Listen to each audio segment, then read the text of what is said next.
Masjid kami masih memakai kiblat yang lama, sedangkan sekarang menurut internet kiblat berubah. Sementara jamaah tetap menggunakan arah kiblat lama.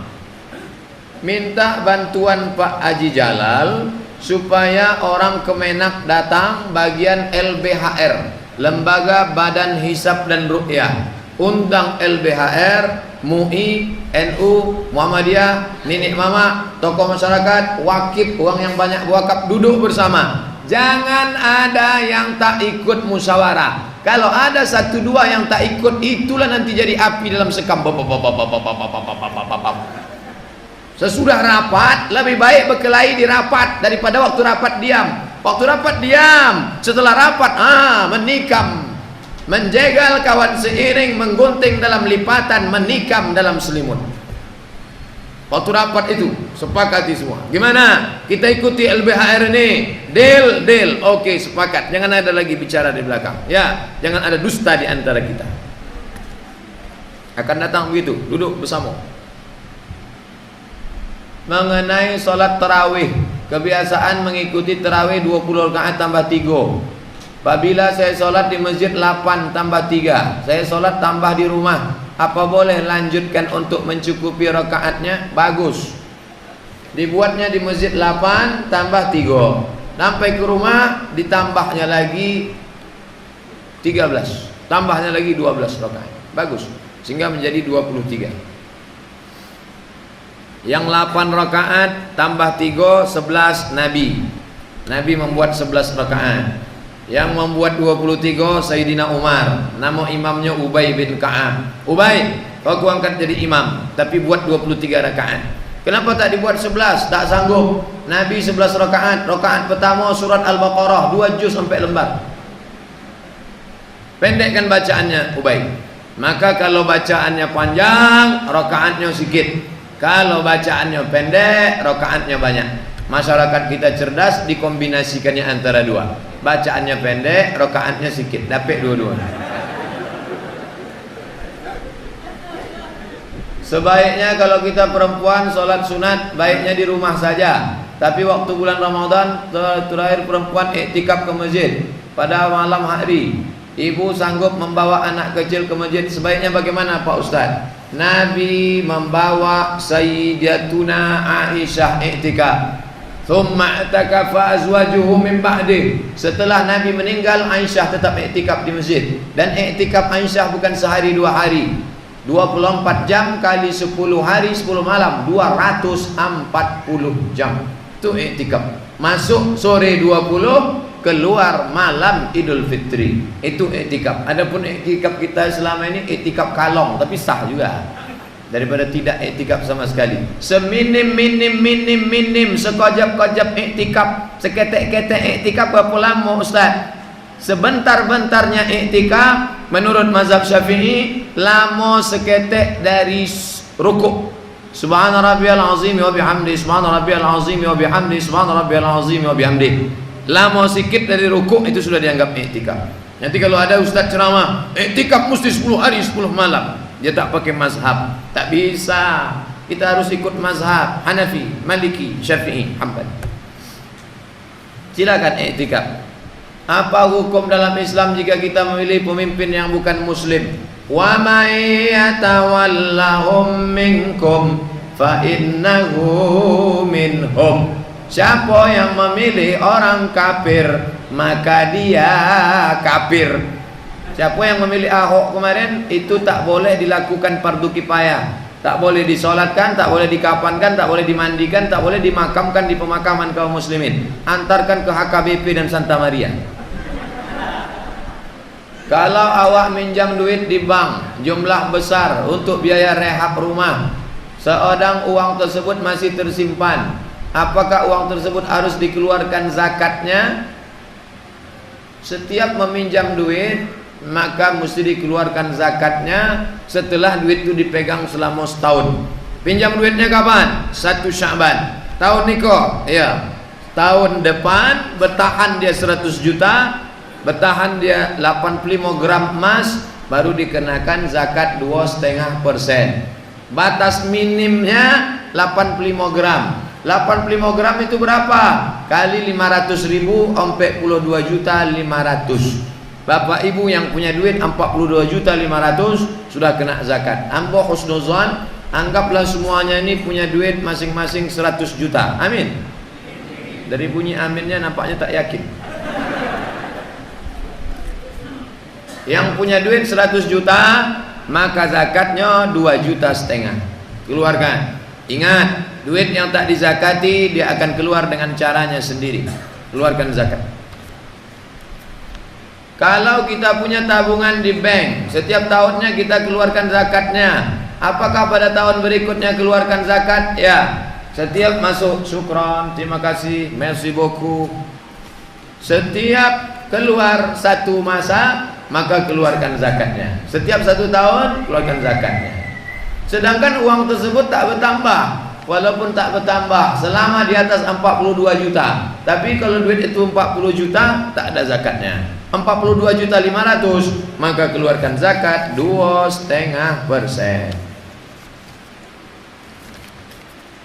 Bagaimana cara umat Islam bisa mandiri secara ekonomi sehingga generasi Islam berikutnya generasi yang cemerlang? Jangan belanja di toko kafir. Tuh, kalau kita mau bantu ekonomi umat Islam jangan belanja di toko kafir. Ini beli barang-barang toko orang kafir. Memang orang kafir ini lebih baik, barangnya lebih berkualitas.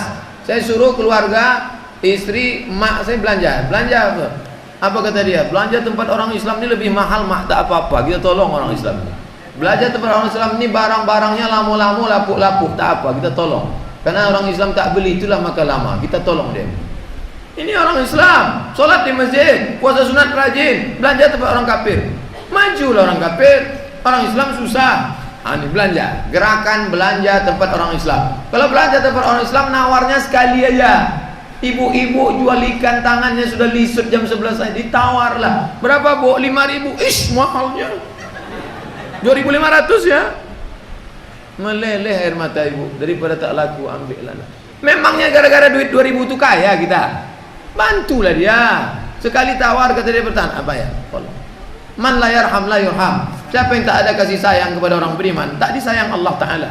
Tak ada guna banyak-banyak solat sunat, puasa sunat, tapi hati keras, tak ada kasih sayang kepada orang beriman.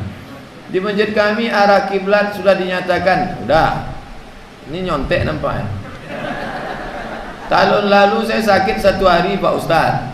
Dan saat saya berniat qadaknya pada tanggal 17 Syawal, tapi saya tak jadi puasa karena saya menggantinya pada tanggal lain. Bagaimana hukumnya? Boleh. Mengqadak tak mesti harus hari itu. Qada. Bagi yang belum mengqada, apa boleh buat? Qada sesudah Ramadan itu. Mengqada tak mesti pakai hari tertentu. Selama bukan 4 hari haram tak boleh. 1 Syawal, 10 Zulhijjah, Zulqa'dah, Zulhijjah, 11, 12, 13 hari Jumat. Itu. Yang lain daripada itu silakan mengqada. Jika hari ini Ustadz diponis kanker, Ustadz memiliki uang 100 juta, 1 miliar, 3, 10 miliar. Apakah ibadah yang paling baik dari masing-masing nilai uang tersebut?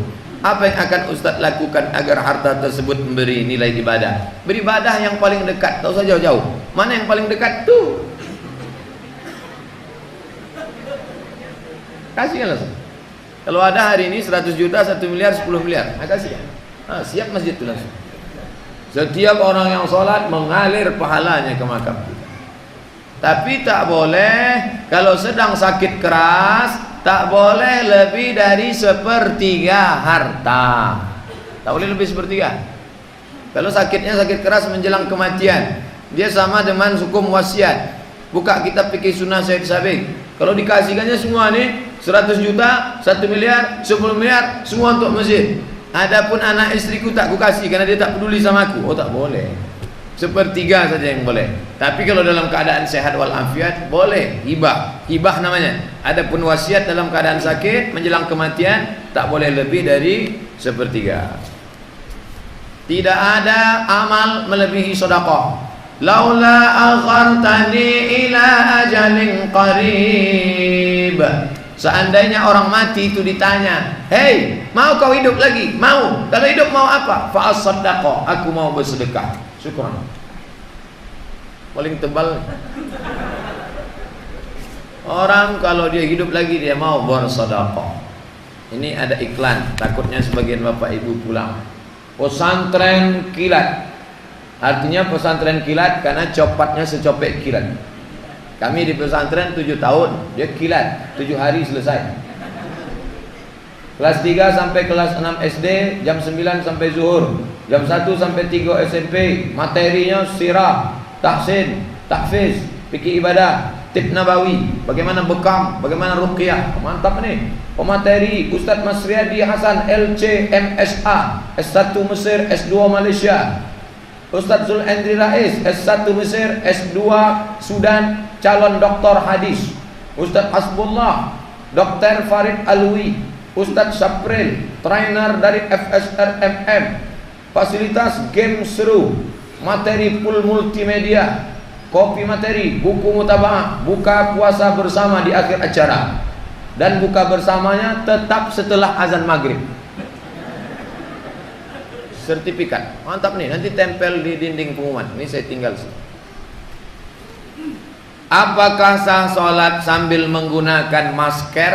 Karena saat sholat debu bertebaran. Boleh. Pakai masker, betul. Banyak debu. Boleh. Mana dalilnya? Enak aja Ustaz bilang boleh, boleh, boleh. Yang tak boleh itu disungkupnya. Karena ada tuh biasa dipakai orang mau menangkap ikan malam atau menjaga durian di kampung-kampung. Disungkup dari atas sampai ke itu yang tak boleh. Adapun tutup karena ada ilat boleh. Ada tuh kain sungkup di puncak banyak tuh jual. Sungkup tinggal mata. Itu yang tak boleh. Itu tak boleh.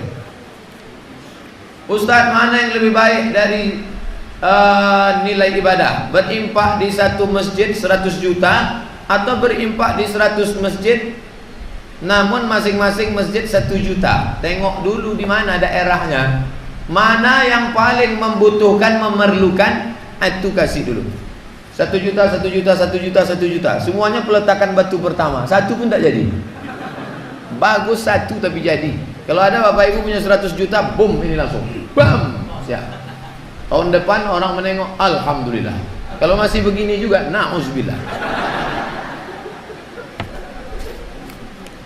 Ambo ceramah di Tompek salah satu desa. Kebun sawit luas, habis kebun sawit, kebun gotah. Ini yang punya satu orang Pak Ustaz. Mana yang punya ini sekarang? Mati. Ternyata orang kaya mati juga. Ada dia bangun masjid? Tak ada. Seandainya dia ada bangun masjid, mengalir pahala. Ada dia bangun MDA, pesantren? Tak ada. Habis, putus.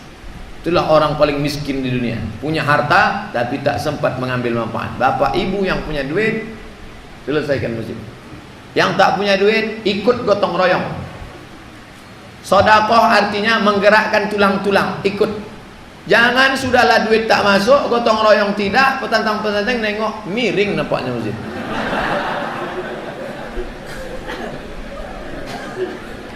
Untuk wanita yang sedang haid, lalu harus kembali ke tanah air, lalu mandi dan bersuci, padahal hari haidnya belum selesai. Lalu dia melaksanakan tawaf wada. Sahkah tawaf wada? Tawaf wada gugur bagi perempuan haid.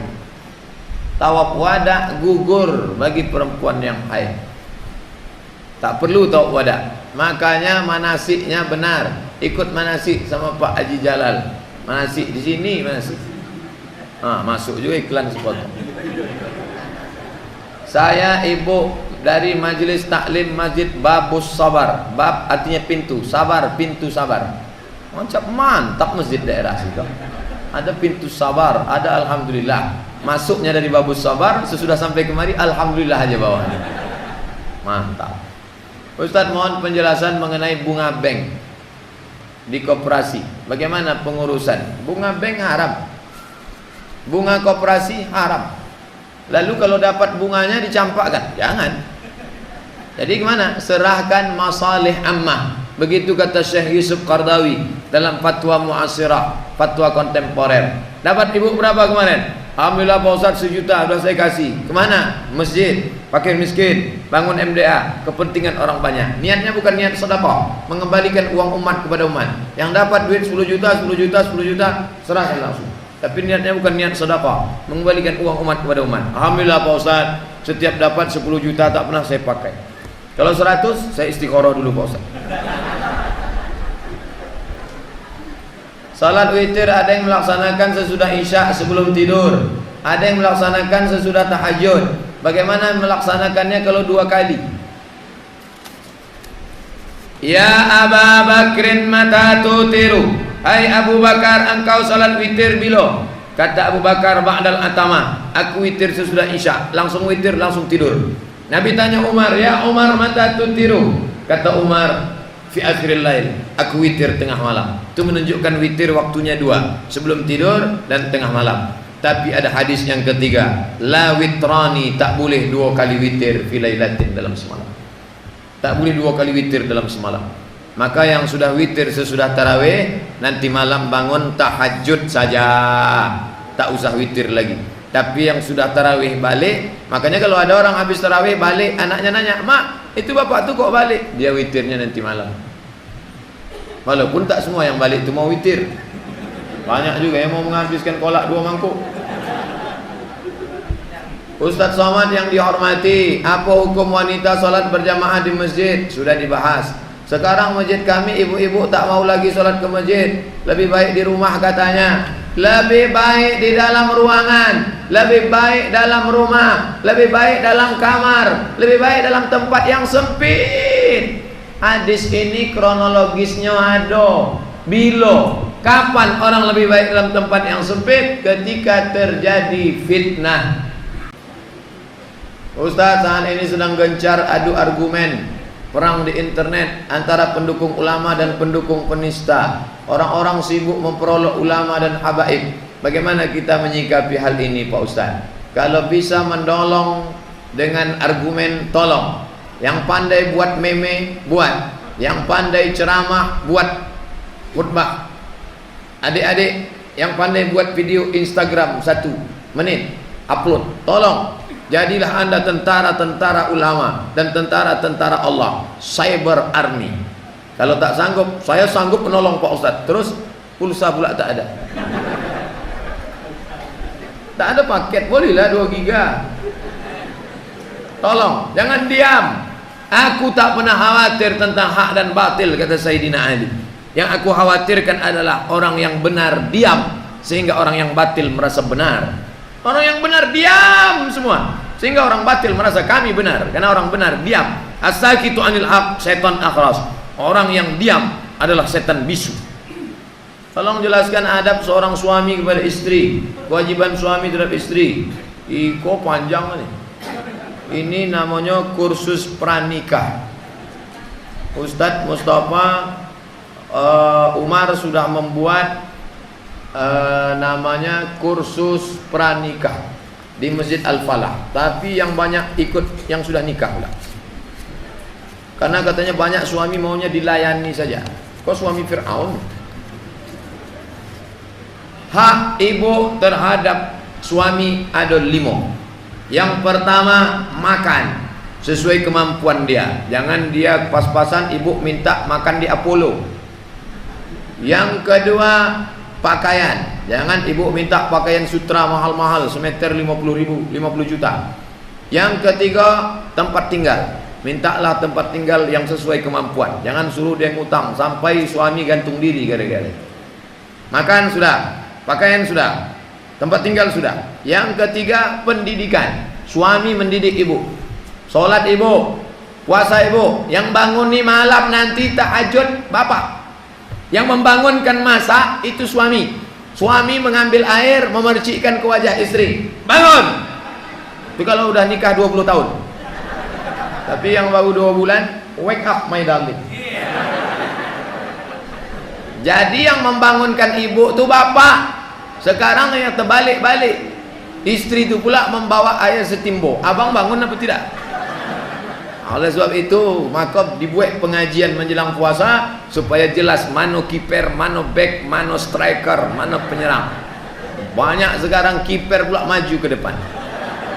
Ini penting ini. Makan, pakai, pendidikan. Makan, pakai, tempat tinggal, pendidikan, perhatian. Perhatian. Sekarang banyak suami tak perhatian sama istri. Asik main game online saja. Maka ada perhatian. Adinda, kau nampaknya seperti bidadari. Perempuan itu tak boleh dipanggil namanya. Mana ada Nabi pernah manggil Aisyah? Apa kata Nabi kepada Aisyah? Ya Humaira, wahai engkau yang putih kemerahan. Aisyah kalau kena cahaya matahari kemerahan, maka dipanggil ya Humaira. Bini saya hitam Pak Ustaz. Panggil aja lah Humaira, untuk menyenangkan hati dia. Ya Humaira. Jangan panggil. Ini suami jujur betul. Bini hitam dipanggilnya Hajar Aswad.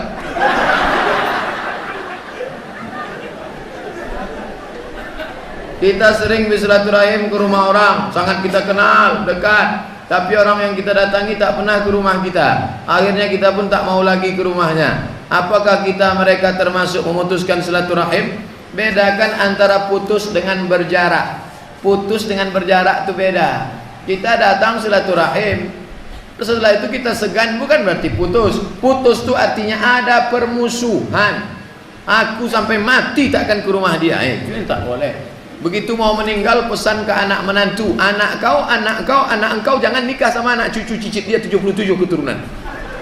Itu yang tak boleh tuh. Menjaga jarak ya tak apa-apa. Nama saya Arman Syah Adam. Saya selalu mendengar jagalah hati. Ini Agim. Jagalah hati, jangan kau nodai. Jagalah hati, jangan kau sakiti, kata Agim. Jauhi penyakit hati seperti sifat iri, dengki, bahkan dijadikan lagu. Alah dinyanyikanlah. Yang ingin saya tanyakan, yang manakah penyakit hati itu Pak Ustaz? Setahu saya sakit liper. Penyakit liper itu penyakit hati yang zahir. Sedangkan yang dimaksud ika penyakit batin. Hasad, riya, sum'ah, takbur, syirik, fasik, sombong, busuk hati, kepala batutui, hati berbulu. Maka setelah bersihkan, barulah diisi ridha, qanaah, tawakal, sabar, zikir.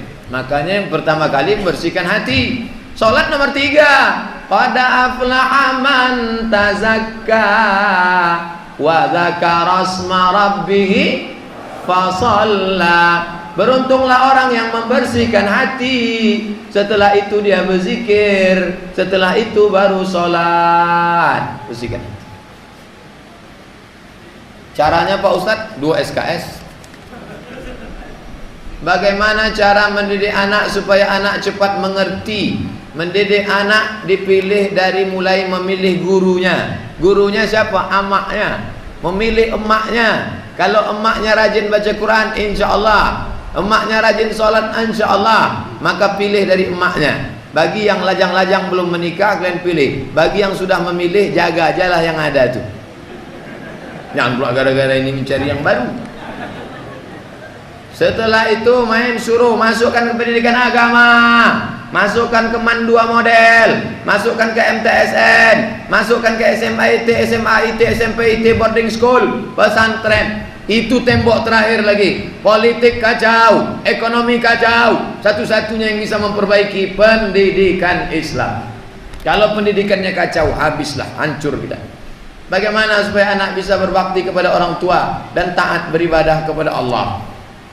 Man la yarham la yurham. Kalau kita tak berbakti kepada emak kita, jangan mimpi anak kita akan berbakti kepada kita. Tengok bunyi doanya. Rabbi firli wali walidayya warhamhuma. Sayangilah kedua orang tuaku kama rabbayani. Sebagaimana dia mendidik aku, pendidikannya mesti diperbaiki. Masukkan ke pendidikan agama. Tak tahan saya berpisah sama anak saya Pak Ustaz. Anaknya sekolah di mana? Di Kubang. Anak sekolah di Kubang dia tak tahan pisah. Saya pisah sama mak saya 4 tahun tak balik kampung. Mak saya di Pelalawan, saya di Mesir. 4 tahun. 1998 Mei September berangkat, 2002 Desember baru pulang. Walaupun kuliah saya sudah selesai 3 tahun 10 bulan, tapi saya menunggu ijazah 4 tahun 3 bulan baru saya pulang. Sampai lupa saya muka emak saya macam mana. Saya mempunyai seorang abang yang sudah meninggal beberapa waktu yang lalu. Innalillahi wa inna ilaihi raji'un. Allahumma ighfir lahu warhamhu wa'afihi wa'fu anhu. Dan istrinya pun meninggal sekitar sebulan yang lalu. Allahumma ighfir laha warhamha wa'afiha wa'fu anha. Mereka tak punya keturunan. Mereka meninggalkan sebidang tanah atas nama abang saya, di mana di atas tanah tersebut dibangun rumah atas jerih mereka berdua. Kedua ahli waris sepakat rumah itu dijual. Yang saya tanyakan, bagaimana pembagian harta warisnya? Ada namanya hukum KHI, kompilasi hukum Islam Indonesia, namanya gono gini. Gono gini, aku begono, kau begini. Maka tengok mereka nikah tahun berapa. Mereka nikah tahun 90, meninggal tahun 2017. Selama 27 tahun, apa saja hartanya? Dibagi dua dulu. Suami 50%, istri 50%. Setelah itu meninggal suami, maka punya suami tadi, istri mendapat 1/4 karena tak ada anak. Jadi kalau peninggalan mereka 1 miliar, maka dibagi dua, 500. Setelah itu punya suami tadi, si istri mendapat 1/4 karena tak ada anak. Kalau ada anak, istri mendapat 1/8. Begitulah cara pembagiannya. Lalu siapa yang mewarisi? Anaknya tak ada. Keluarga laki-laki, harta waris si suami itu dibagi kepada saudara kandung suami. Saudaranya laki-laki perempuan, yang laki-laki 2 kali bagian perempuan. Sedangkan yang punya si istri almarhumah itu dibagikan kepada keluarga kandung istri, laki-laki 2 kali bagian perempuan. Kalau emak ayahnya ada, emak ayah dapat, saudara kandung dapat.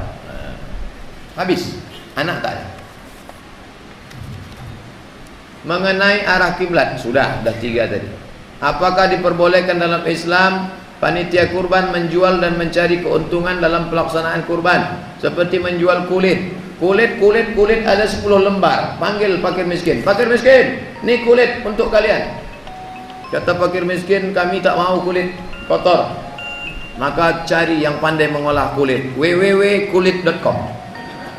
Assalamualaikum Pak Kulit. Ya, bisa Pak mengolah kulit kau? Ya, berapa barang selembar? 100.000, ambil 10 lembar.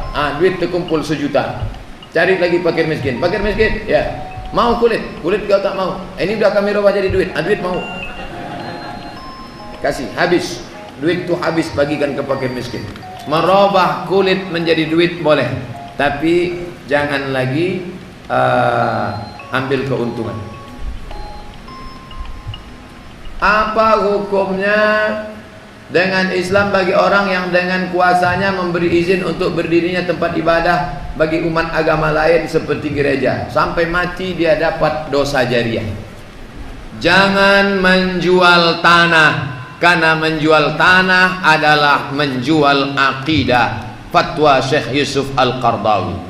Jangan menjual tanah, karena Allah tak pernah memproduksi tanah lagi. Pendapat Rustam Effendi. Jangan jual tanah. Walaupun tanah itu mau dibeli 10 juta, orang Islam 1 juta, orang kafir Simanung Kalit 10 juta, jangan jual. Kenapa? Dia akan dirikan gereja di sana. Jangan. Takkan Melayu hilang di bumi. Hilang di mana? Di Riau. Kiri kanan BPK. Siapa yang jual tanah itu? Orang Melayu. Begitu mudahnya dia jual. Ini barusan 50 kapling bulat-bulat dijual di Rumbai Pesisir. Orang Islam tak ada mau beli. Kiamat sudah dekat. Habis. Maka orang Islam jangan jual tanah. Jangan jual tanah. Saya ulang sekali lagi. Jangan jual tanah. Jual sama orang Islam. Bagaimana memahami ayat Allazi barakna haulah, yang kami berkahi sekelilingnya. Sementara di Palestina selalu perang Pak Ustadz. Oh, jadi maksud Bapak nih, kalau berkah itu tak ada perang. Kalau ada perang berarti tak berkah. Berarti Nabi Muhammad itu tak berkah karena selalu perang. Sedangkan Khalid bin Walid, setiap badan jengkalnya ada bekas tombak, bekas pedang. Kata Khalid bin Walid, ya Allah, matikan aku dalam perang. Aku tak mau mati di atas tempat tidur. Maka di antara salah satu berkah adalah ketika kita bisa mati syahid melawan orang kafir. Berkah, pahami makna berkah. Yang kedua, makna berkah di situ adalah sekeliling di situ tempat nabi-nabi. Nabi Muhammad hijrah ke Palestina. Kapan pula Nabi Muhammad hijrah ke Palestina? Waktu Isra Mi'raj. Nabi Musa hijrah ke Palestina dari Mesir. Nabi Ibrahim hijrah ke Palestina dari Babilonia, Irak. Nabi-nabi hijrahnya di Palestina. Yang kedua, di Palestina sholat di Masjidil Aqsa sama dengan 500 rakaat di Masjid Alhamdulillah. Jadi pahami keberkahan dengan baik. Itulah makna alladzi barakna haula linuriyahu min ayatina. Terima kasih perhatian Bapak Ibu. Kita tutup dengan baca doa ala hazihin niyah al-Fatihah.